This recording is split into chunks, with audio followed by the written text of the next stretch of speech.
जिस देश में डॉक्टर बनने का एग्जाम सुरक्षित नहीं रह सका, वहां अब एयरफोर्स बुलानी पड़ रही। यह ताकत है या सिस्टम की नाकामी का सबसे बड़ा सबूत। पूरी कहानी सुनो फैक्ट के साथ। 3 मई 2026 को नेट यूजी एग्जाम हुआ। 22,70,000 बच्चों ने एग्जाम दिया। हर बच्चों के पीछे एक परिवार था जिसने सालों की मेहनत और लाखों रुपए लगाए थे। 12 मई को एनटीए ने एग्जाम कैंसिल कर दिया, कारण पेपर लीक, और वो भी इनसाइडर इन्वॉल्वमेंट के साथ, यानी अंदर से। लेकिन रुको, यह पहली बार नहीं हुआ। 2024 में भी यही हुआ था। बिहार, गुजरात, हरियाणा में गिरफ्तारियां हुई। बिहार में एक्यूज ने खुद कबूल किया कि एग्जाम से एक दिन पहले पेपर लीक हुआ और बच्चों से 30 से 32 लाख रुपया तक लिए गए। तब शिक्षा मंत्री धर्मेंद्र प्रधान ने कहा था कोई पेपर लीक नहीं हुआ है, कोई भ्रष्टाचार नहीं, यह बिल्कुल बेसलेस है। सुप्रीम कोर्ट ने दबाव डाला, सीबीआई जांच शुरू हुई, तब माना कि कमांड चेन ब्रीच हुई, और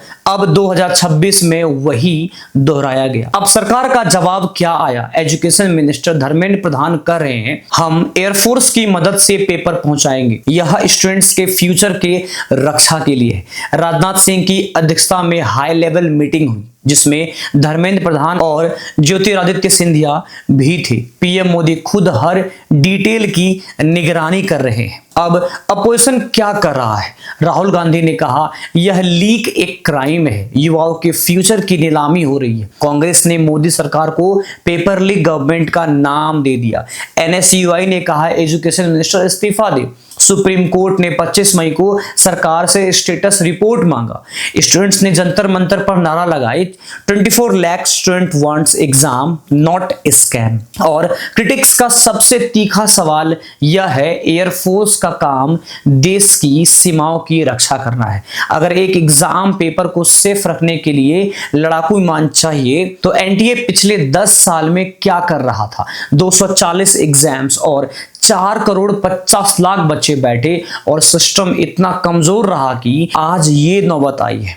लेकिन एक बात फेयर भी है ना, कम से कम इस बार सरकार ने एग्जाम कैंसिल किया। 2024 में पहले डिनाई किया, कोर्ट के दबाव के बाद वो माने, 2026 में खुद माना, सीबीआई जांच बैठाई, रीटेस्ट एग्जाम की तारीख दी 21 जून और अनप्रेसिडेंट सिक्योरिटी की तैयारी की। यह अकाउंटेबिलिटी की तरफ एक कदम है, भले ही ये देर से आया हो।